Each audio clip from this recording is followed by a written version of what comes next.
So ayan guys, magandang tanghali sa inyo. Nandito muna tayo. Papahinga dito sa may congressional, dito sa may Caloocan. So tanghaling tapat na rin. Kaya nagutom na rin ako pero hindi ako kakain ng rice. Namamatak lang ako ng ulam. Yung ito nga pala, bumili ako ng dalawang chicken. 25 yung isa. Pero malalaki siya guys.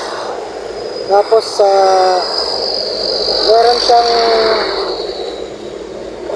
dalawang gravy. Saka dalawang suka. So yan guys, kain muna tayo. Mainin natin yung manok ko. Ito, meron suka.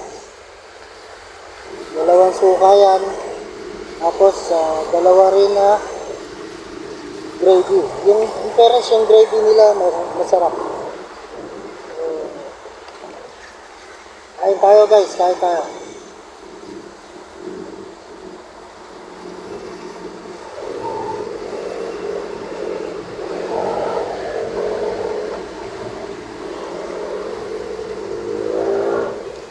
Lagyan natin ng suka para tanggal lansa.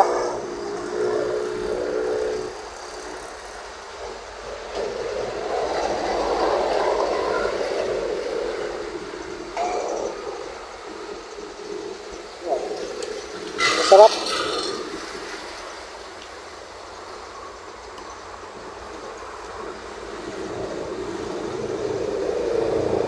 Sarap guys, oh.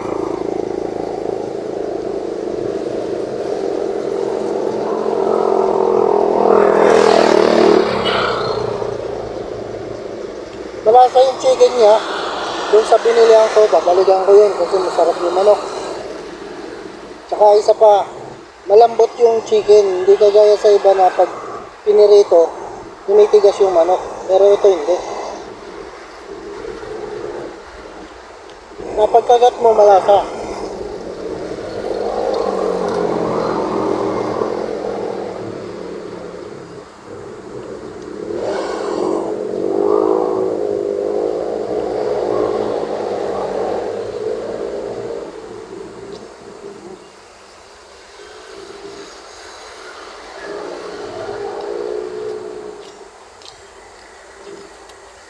Sarap yung chicken.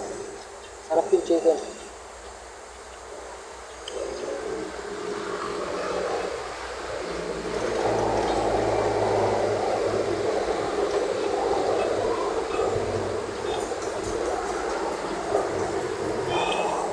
Talagang sisimutin mo hanggang buto yung manok. Dahil talagang malasa. Sa first time kong bumili doon, hindi siya kagaya ng iba na paulit-ulit lang niluluto, ginagamit yung mantika. Ito hindi.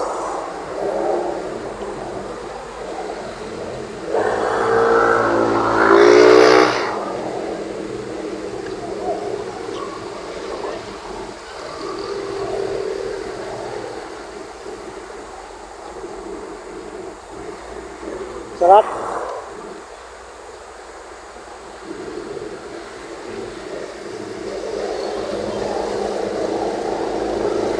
So yan guys, buto na lang. Tapon natin.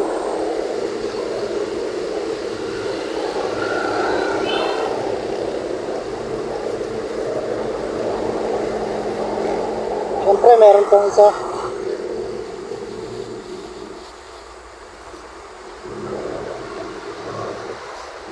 Ito, tikman naman natin yung gravy nila.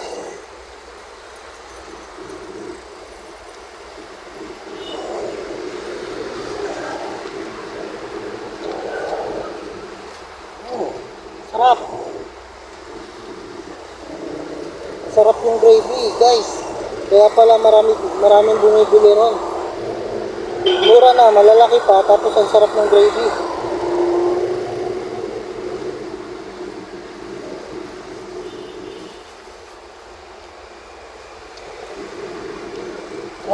sarap.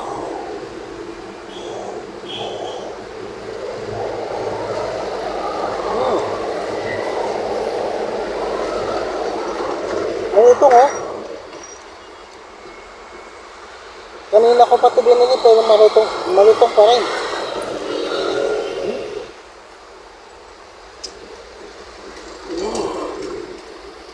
Sarap.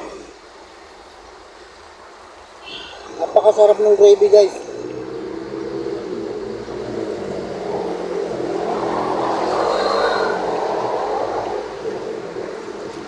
Sobrang malaman siya. Hindi siya yung puro buto lang. Tapos pag niluto siya, hindi siya lumiliit. Hindi kagaya sa ibang manok na pag niluto mo, tumitigas na, lumiliit pa.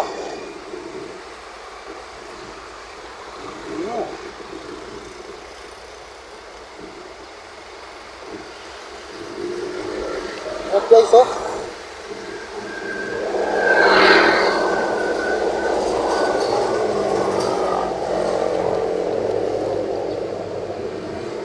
Isa pa, oh.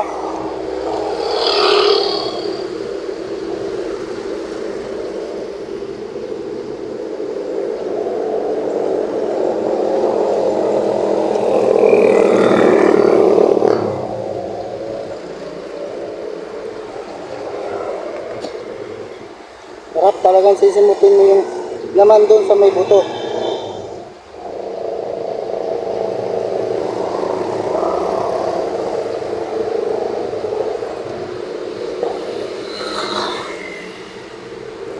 Sarap.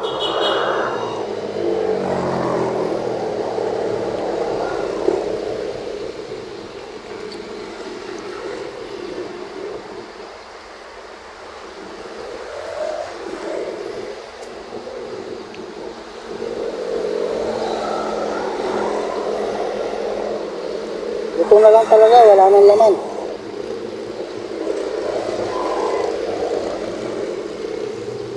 Siyempre, ito na yung uli.